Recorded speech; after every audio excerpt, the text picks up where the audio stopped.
All right, so we're back and ready to crack open another day in the dream journal of Nicholas Benson. Let's do it. And today, it looks like we are looking at March 28th, 2025. Okay, March 28th. And I gotta say, just glancing at the page here, Oh. it looks like we've got a two-parter today. Oh, wow. 2 dreams in one night. 2 dreams. That's really interesting. Yeah. So, we've talked before about how sometimes these dreams can be really short and sweet, just a couple lines. Right. And other times they're, full-blown narratives. Mm-hmm. So, looks like today we've got 2 full-blown narratives to work with. Okay, well, let's jump into the first one then and see what we're dealing with. So this first dream starts with Nicholas's friend, and it's interesting because he doesn't name the friend. Sometimes he does. Sometimes it's like, so-and-so from work or whatever. Yeah. But in this case, it just says, my friend. Okay, interesting. So we don't really have a lot of context for who this friend is. But anyway, the dream starts with this friend, and Nicholas is watching him. Okay. And the friend is, he's transforming. Transforming into what? Into a monster. Oh, wow. Yeah. It's kind of creepy the way he describes it. He says it's not like a werewolf or a vampire or anything like that. It's more just like this kind of grotesque, distorted version of himself. Like a more abstract monster. Yeah, exactly. And what's even weirder is that Nicholas can see his friend's thoughts. Whoa, hold on. Yeah. He can see his thoughts. How is that? Well, he describes it as this thick black fog that's surrounding the friend. Like an aura. Yeah, exactly, like an aura. And he says he can just tell that the thoughts inside that fog are not good. That's so creepy. I mean, a black fog surrounding someone like that definitely gives off some negative vibes. Right, it's like this visual representation of negativity or like inner turmoil or something. Mm-hmm. Yeah, maybe this friend is going through something really difficult in their waking life, and Nicholas is picking up on that subconsciously. Yeah, maybe. And what's interesting is that even though Nicholas is obviously kind of freaked out by this whole monster transformation, Yeah, it wouldn't be. he doesn't run away. Oh, so what does he do? He follows this friend. He follows him down the street with this black fog monster friend. Yeah, it's like he feels compelled to follow him, like he's worried about what might happen if he leaves him alone. Huh. That's kind of sweet, actually. Like, even though his friend is all monstrous and scary, Nicholas still cares about him and wants to make sure he's okay. Yeah, it definitely speaks to a sense of loyalty and concern. Mm-hmm. But it gets even weirder because as they're walking down the street, the friend keeps transforming. Oh no, even more transformations. Yeah, so he's already this kind of like, grotesque monster thing. Right. But then he starts to become more and more translucent. Translucent. Yeah, like see-through. So like he's fading away. Exactly, and eventually he fully transforms into a ghost. Whoa, okay, so we went from monster to ghost. That's a pretty big shift. I know, right? It's like this dream is all about these really dramatic transformations. Yeah, and it makes you wonder what those transformations could symbolize. Mm-hmm. We were talking about the black fog maybe representing some inner turmoil. Right. But what about this shift to a ghost? What do you think that could mean? Well, ghosts are often associated with like the past, or with things that are gone or lost. Mm-hmm. So maybe it's like Nicholas is feeling like he's losing his friend in some way. Like maybe they're drifting apart. Or maybe he's afraid of losing his friend altogether. Yeah, that's a good point. Ghosts can also represent a fear of death or loss. Right. So maybe there's something going on in Nicholas's life that's making him feel anxious about losing someone close to him.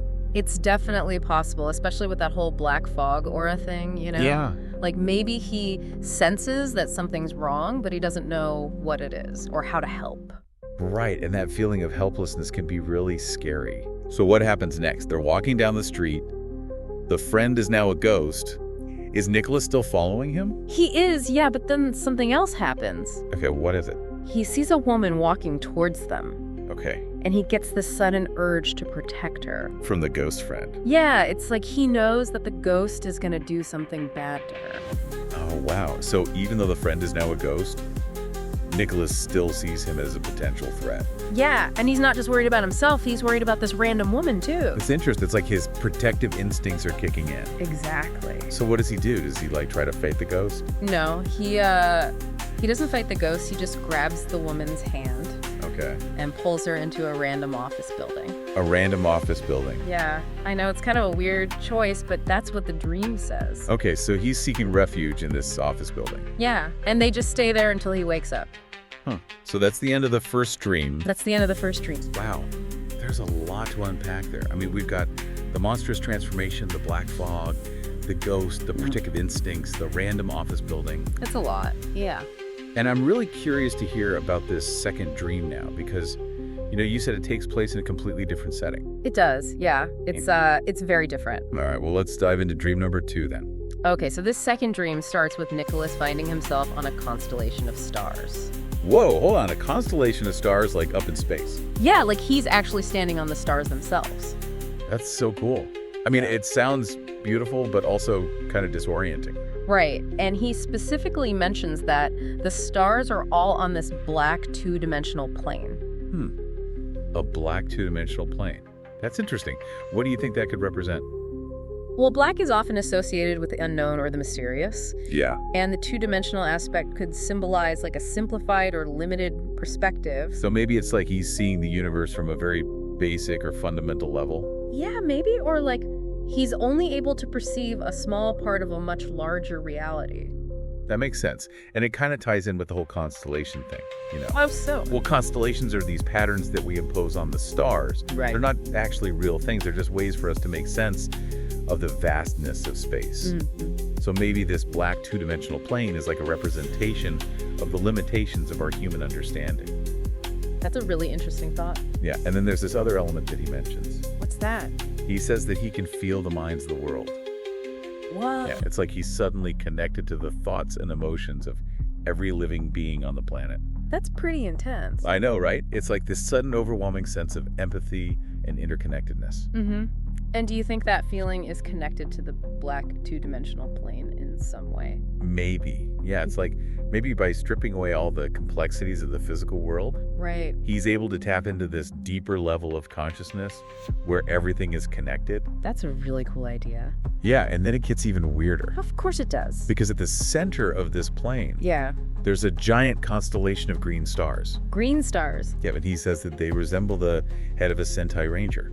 Whoa. Okay, now that is specific. I know, right? And, we've seen references to Sentai Rangers in Nicholas's dream journal before. We have, yeah. He's definitely a fan. It's not totally out of the blue for them to show up in his dreams. Right. But it's still pretty striking to have this giant green Sentai Ranger head made of stars, Yeah, and it makes you wonder what it could symbolize. Mm-hmm. What do you think?